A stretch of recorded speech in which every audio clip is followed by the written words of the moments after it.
Cultura, un concepto antropológico. En esta oportunidad vamos a hablar de cómo ve la antropología a la cultura o cómo está reflejada la cultura por la antropología. Primero vamos a mirar dos definiciones o la definición práctica de cultura, que es como tal el ser humano, cómo se comporta, sus tradiciones y demás. Luego nos podemos dar de cuenta que la cultura, pues la mayoría de culturas se han transmitido por su lenguaje. Entonces es como una explicación básica de qué es cultura y cómo se transmite. En este punto nos podemos encontrar de que la cultura básicamente no puede ser explicada como tal, porque no hay un término que la defina como tal completamente. Pero podemos ver las diferentes relaciones que tiene la cultura y que esta cómo se vive a su vez, cómo es vista desde algunas personas y cómo es observada desde otro punto de vista científico. Podemos denotarlo en el siguiente punto, como lo vamos a explicar ahora, que es cómo lo ven unas personas mentalistas y cómo lo ven las personas materialistas. En el caso de los materialistas, ellos la ven como qué ha logrado el hombre gracias a lo que lo rodea y como tal a su pleno desarrollo. Los materialistas se basaron más en los objetos que rodean al hombre y que lo ayudaron a evolucionar como tal y a mejorar su cultura. En el caso de los mentalistas, ellos ven la cultura como una serie de reglas a seguir, principios, bases, que tenemos que seguir este reglamento, y eso es lo que hace funcionar a la cultura según los mentalistas. Basados en eso, ya nos podemos dar de cuenta que tenemos dos grupos analizando el tema, que son los mentalistas y los materialistas. Pasando al siguiente punto, nos encontramos con la definición de sociedad. Sociedad es un grupo de individuos que tienen un fin común y unas metas en común que alcanzar. ¿Qué pasa? Ahí es donde nos encontramos en el primer punto base de la cultura, que ese grupo de individuos están formando una sociedad. Entonces, ¿qué sucede? Ya están generando una cultura dependiendo lo que ellos hayan como evolucionado a partir de cierto punto.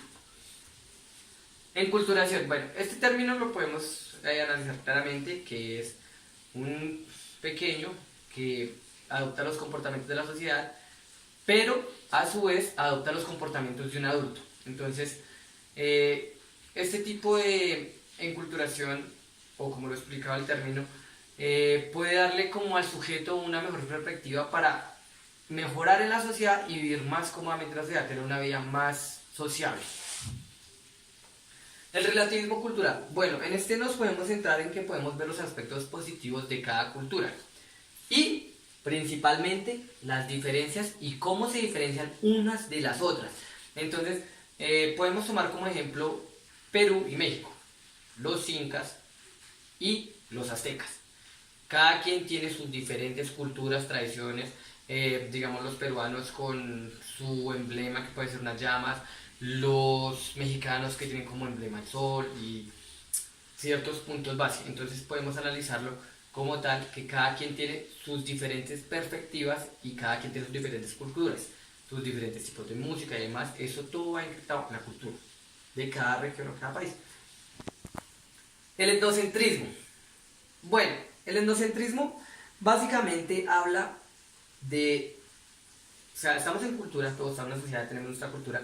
El etnocentrismo nos explica que, digamos, en una cultura también tienden a haber aspectos individuales. Por ejemplo, yo no puedo llegar y con una persona y decirle, venga, si estamos en mi cultura, usted tiene que aprender mis culturas y demás, y entonces tiene que hacerlo todo exactamente igual que yo. No, cada individuo tiene una proporción para escoger qué va a utilizar de la cultura y qué va a aplicar como tal a su vida y a su desarrollo.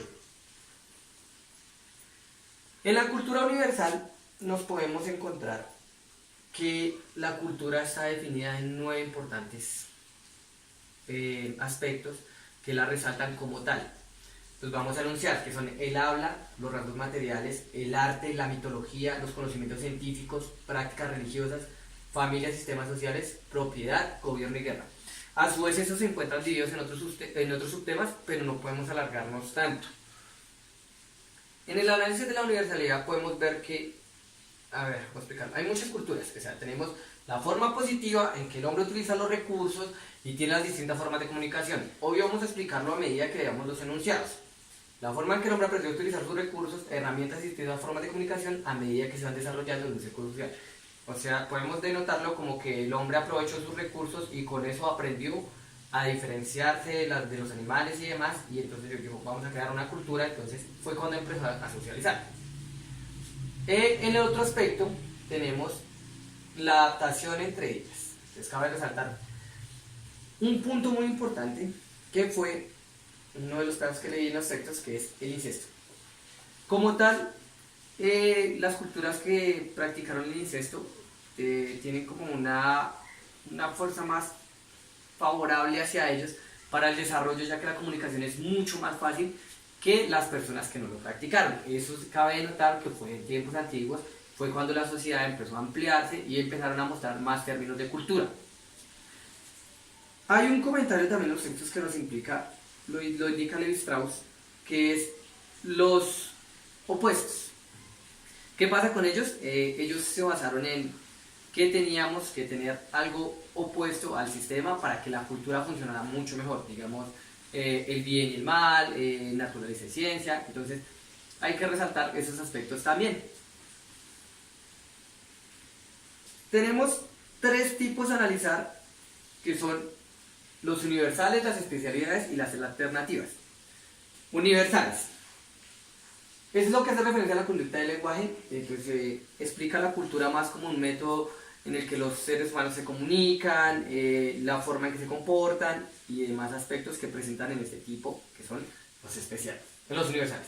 Las especialidades hacen referencia a los aspectos individuales de la cultura, que permiten al individuo actuar de manera independiente sin afectar la cultura y a su vez estar compuestos entonces por géneros y por un rango de edad. En este caso podemos tomar como un aspecto no muy denotable, que sea muy bueno, pero en el caso, por ejemplo, tenemos una cultura, estamos en ejemplo en Estados Unidos, y en Estados Unidos la gente a su vez puede estar dentro de otra cultura como lo puede ser el Ku Klux Klan. Entonces, eso es lo que nos quería entender. El individuo hace parte de una cultura, pero a su vez puede tener dentro de sí mismo la opción de entrar a otros como géneros culturales que él decida y que se ven como su libre expresión de escoger, se basa como tales en eso. Y por último, la alternativa, que es la que da la libre elección. Como podemos verlo, lo expliqué en lo anterior, esta también da la libre elección, pero esta vez no es como escoger un grupo y demás, esta vez da la libre elección de que la persona puede escoger su cultura como tal y cómo quiere desarrollarse dentro de una sociedad, aplicar su cultura para él mismo y decidir si la aplica para los demás o no. Cultura real. Bueno, como lo he explicado en todo el texto, aunque la cultura no tiene una definición como tal, entonces la cultura puede explicarse en su totalidad. Entonces, podemos representarlo en un aspecto en el cual el individuo es el que escoge su cultura, pero a su vez el individuo no puede representar toda su cultura en general.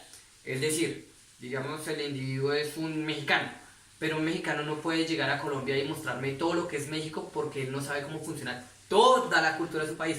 Él va a mostrar los aspectos importantes de donde él pertenece y la cultura con la que él se crió. La cultura ideal es, ¿cómo decirlo? A ver, la cultura se expresa oralmente en una sociedad. Básicamente, cuando nos centramos en la cultura ideal, es como esa cultura que se ha transmitido de generación en generación y que no varía mucho, pero aún así está abierta a realizar cambios y se deja a su vez cambiar. Pero básicamente es la que es transmitida oralmente, porque siempre se afianza en un mismo punto y como tal sigue siendo una cultura casi perfecta. Bueno, entonces ahora nos encontramos con el aspecto que para mí fue lo que explicó realmente los textos y cómo la antropología ve la cultura, que son el EMIC y el ETIC. El EMIC es el que usa los conceptos para explicar como la cultura. O sea, en este caso, este es el punto de vista del antropólogo.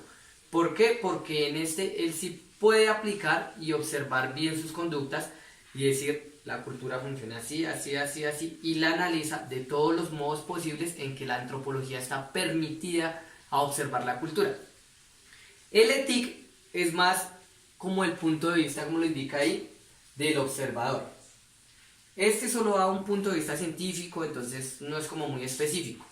como lo indica el ETIC, que sí puede opinar sobre el tema y puede dar un concepto más preciso.